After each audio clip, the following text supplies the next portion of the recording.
What's up and good afternoon, guys? Welcome back to another video. Today we're back in the warehouse and I've pretty much finalized my entire pressure washer setup that you see down there. And I want to walk you guys through kind of everything that I have done so far, everything I've figured out, because I noticed there's like some walkthroughs on YouTube, but there's not anything that's like gets super specific, at least from what I was looking at, to where like everything just makes sense and you can go in one shopping trip. But I'm gonna do my best to try and simplify things for you because well, over the last like 3 days I've learned some things, and I think we've come up with a pretty decent setup. So obviously, first of all, I'm running the 2 Deionized tanks from PureTech, and thanks to a couple of your guys' suggestions, I have replaced the ugly garden hose with hoses from washing machines. So I've got a 6-foot washing machine hose. Unfortunately, my local Home Depot or Lowe's or anybody local didn't have a 4-foot hose, so I'm running another 6-foot hose to the back over here. So basically the water comes out of the wall, runs into both deionized tanks, goes into the PVC back here. And just a quick recap for you guys that may not have seen the previous videos, what the deionized tanks do is they remove any of the minerals from the water. Therefore, you get a true spotless drying setup. So you can go through, wash your entire vehicle, rinse it off with the deionized water, and walk away. You're done. You will have no water spots. So then I've gone ahead and painted all the PVC black. So I know it might be a little hard to see on camera, but there's PVC pipe running all the way down to that end of the warehouse. And a lot of people said, Ryan, that setup's kind of ghetto. I mean, for the quality of the and the type of work that you do, why would you run PVC? Why didn't you hard pipe it in copper? Why aren't you running a bunch of fancy setups? And honestly, this setup, you know, it's not at my house. It's at a warehouse that, you know, I may or may not be at for a long time. So I don't want to spend the money on like flashy stuff like that when we're not going to be here permanently. Maybe this is the neighbor.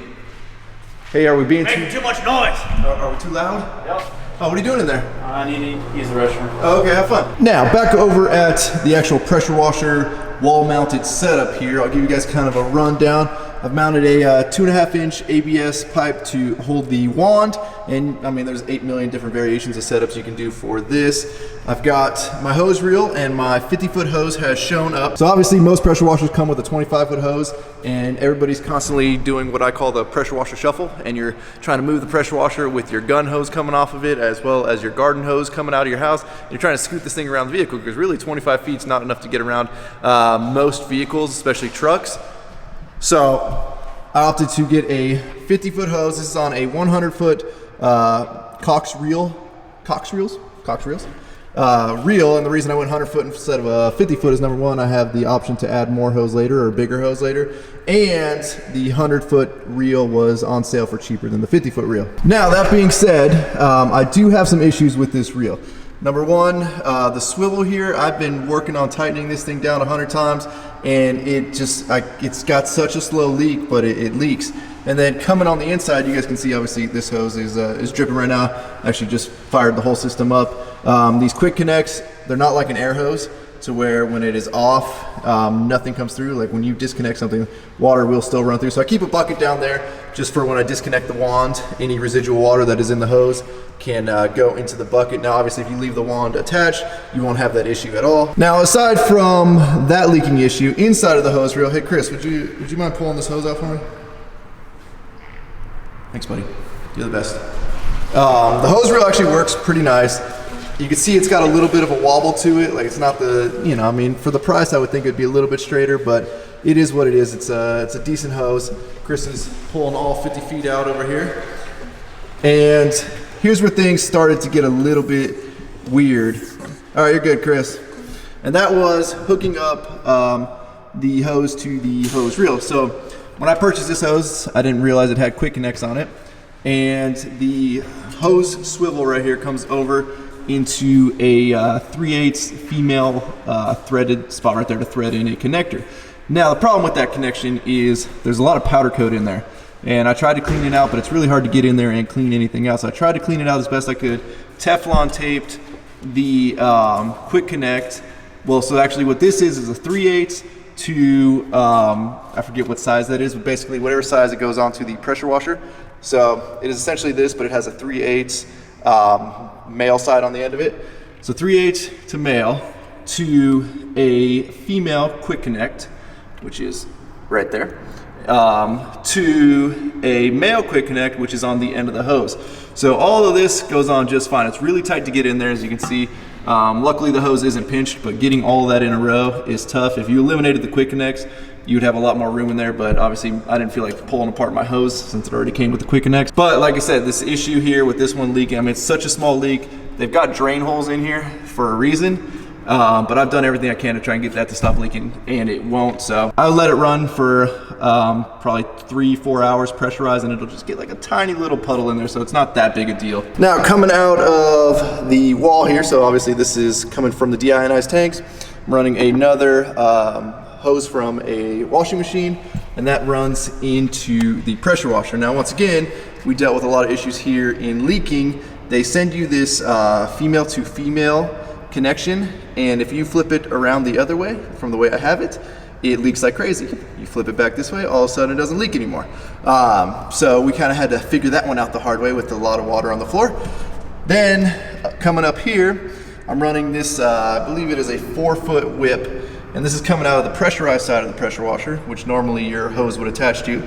And this is just running a quick connect to a pressure washer handle nozzle thing. Again, another one of these. That whips around into the actual hose reel itself. Then for the electrical, obviously this wall is concrete, so there's no easy way to just like come in with some of the clips, even though I bought them. I completely forgot this was a concrete wall, so I just kind of routed it over there, and it's about as clean as it can kind of get with all that excess cord that it has. Now, I have to say, I've used this pressure washer once.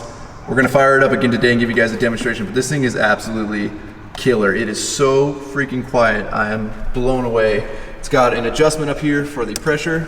It's got a little nozzle here, so this is like a detergent thing. You can put it in a container of certain type of detergent or whatever, and it'll suck it up. This is not the same as a foam cannon. A lot of people have asked me if you can use this like a foam cannon. No, like it will apply some soap, but it's a completely different thing. Like it's not gonna froth up like a foam cannon will. So for the wand, I'm just using the old one off my Husqvarna pressure washer because it already has the quick connect on the end, whereas the one that came with the pressure washer has a little funky end on it to where you can adjust the flow and stuff, but without pulling this actual end piece off and replacing it with a quick connect, you can't hook up a foam cannon like I have over here. Now today I have brought the Tahoe over to the warehouse because the Tahoe is absolutely filthy and hasn't had a bath since Josh detailed this whole thing.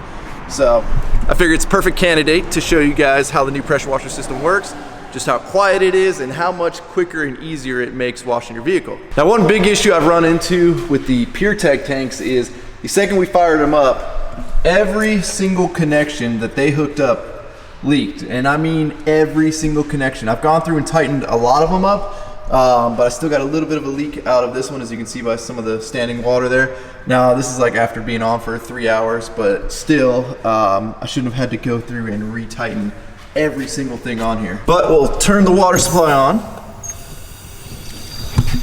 Our lights are green, that means we are good to go. Come over here, we turn the pressure washer on. And I mean, you guys can already hear it's pretty dang quiet. We'll take the wand. I don't know where my assistant went, but my assistant walked away. So come over here. Always point the tip away from the vehicle before you start spraying. Learn that the hard way. So there you guys go. You can hear. Obviously on this side you hear the water more than you hear the pressure washer. That's the pressure washer running. It probably picks up louder on camera than it does in person because of the microphone on the camera. Now the reason I paid so much for that pressure washer is because the fact that when you release the handle, so obviously pressure washer on, let me get closer to where we can actually hear the pressure washer. Pressure washer's running. When you release that handle, that pressure washer shuts off instantly.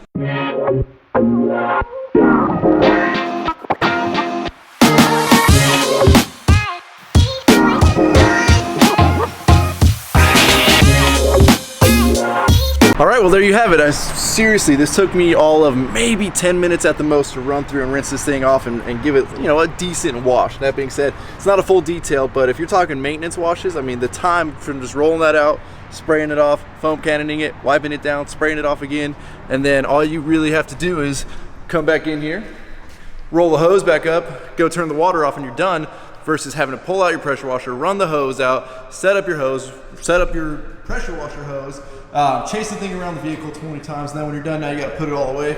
This is a huge, huge time saver, and I know I said it in my last video, but I'll say it again in this video.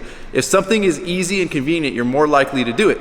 This setup makes rinsing off and washing your vehicles really, really easy and convenient, which means you're more likely to do it. Now, a lot of you guys have mentioned Obsessed Garage, and I went over and checked out his website, and you know, I don't want to step into anybody's business, but a lot of this stuff is really, really, really pricey, and it's out of most people's price range. It's out of, you know, it's more than I want to spend on a pressure washer setup that, let's say, most people are going to use once a week at most, you know. So to me, it didn't make sense to spend uber money on this whole setup, but I didn't want to cheap out either, and that's kind of the reason I went with such a high-end pressure washer. I know Kranzel, I think it's called Kranzel is even more expensive pressure washer. A lot of people recommended that, but this one at $700, it does exactly what I want. It's quiet, it shuts off when I'm not using it, and it's shelf mountable, and it's small, and it's compact, and it's pretty powerful. This setup runs 1900 PSI at 2.1 gallons per minute, and one thing that you want to look out for is gallons per minute, because obviously if you're washing something, you want more water flowing, so a higher gallon per minute is better. Now that being said, in terms of PSI, you don't need super high PSI to wash a vehicle. You know, I've been washing with my 4,000 PSI Husqvarna, and no, it's not like the paint ever came flying off the vehicle, but I talked to Josh. He actually restricts his pressure washer down to like 1,500 PSI. So to me, that was kind of like the final call, like, all right, this is gonna be enough PSI to wash a vehicle. Now, would I go spray my deck off with this? Maybe. I haven't tried it on anything like that. I mean, it definitely does a good job of taking the paint off the floor in the warehouse here, but it's also really crappily applied paint. Now let's go over everything I spent on the project. DI tanks, we already did that in a separate video, so you guys can price that out on your own. Not everybody's gonna wanna run DI tanks. I highly recommend it. They're pretty cheap, and it just makes, like I said, we're just gonna watch this thing dry now. We don't ever have to touch it again. Now coming over to the back wall. The pressure washer, I paid $700 for. I got it from Pressure Washer Direct. Checked on Amazon, they're $900 on Amazon, so I don't recommend going that route. Search around, you can find it for decent. It is the AR630 warm water edition that has the total stop system. All the other AR ones that I have seen do not have the total stop system. And the reason I wanted the total stop system is so the second you release that handle, it shuts off. I know some of the cheaper pressure washers, I think some of the Ryobis and all that do it, but to me, I mean, just look at the size of that brass pump. You know, yes, a cheaper one may shut off, but if you want longevity and you want something that's gonna last, I believe this is gonna be the unit to do it. So $700 for the actual pressure washer itself. Then coming down to the hose reel, this is the Cox hose reel. I believe I got this for $130. This one did come from Amazon. The 50-foot hose I got for, I believe, $60-something. I'm gonna put everything down in the description as well, links to all of this stuff, that way you guys can find it and you don't have to sit here and listen to me blabber. So $60-something for the hose. Obviously, at some point I need to buy a new wand. This is the wand that came with the pressure washer.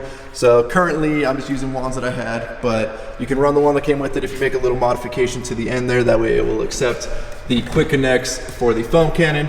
So we didn't have to buy a new one of those. Now in this exact setup that you see here of like the actual hardware to mount it to the wall, so the back plate, the shelves and all that stuff, we're about $120, $130 in that setup. Then another pretty large expense is all of the fittings and couplings and hoses and all that stuff. I think it's safe to say we're about a little bit over $100 into all of the connections, the hoses, the whip, all of that tied in together. Maybe with the whip, probably about 120 bucks. So all in all, we're, I don't know if I feel like doing math today, but I'd say we're around $1,200 into this whole setup, not including the Deionized tanks again, which isn't that bad for a complete setup like this. And I'm telling you, like I said, the ease of using it, if you guys pay somebody to wash your car and you want to stop doing that, and you actually want to start doing it yourself, obviously you're going to save money there pretty quickly, depending on how much you pay for a car wash or a full detail. And part of vehicle maintenance is keeping it clean. So, you know, obviously a cleaner car is a happier car and usually runs better and everything works better. So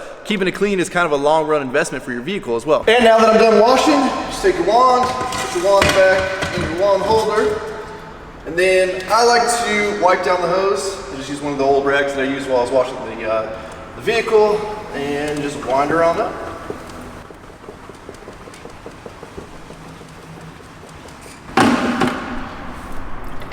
Let it hang down there in case there's any leftover water in there. Let it drain out in the bucket. We're good to go. So with that, we're gonna wrap up this video. I know today's video was short, and I apologize for that, but I wanted to really just show you guys the whole setup, kind of what I figured out, and how I ended up putting everything together. So thank you so much for watching. If you have not subscribed already, please click the subscribe button now that we do not miss out on any future content. And don't forget to give this video a like, aka a thumbs up. Give it a like because I fixed the basketball hoop from Chris's cheap Walmart basketball hoop.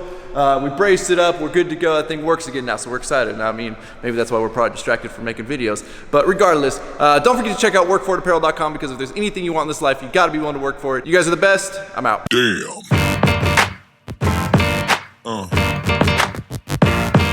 Yeah.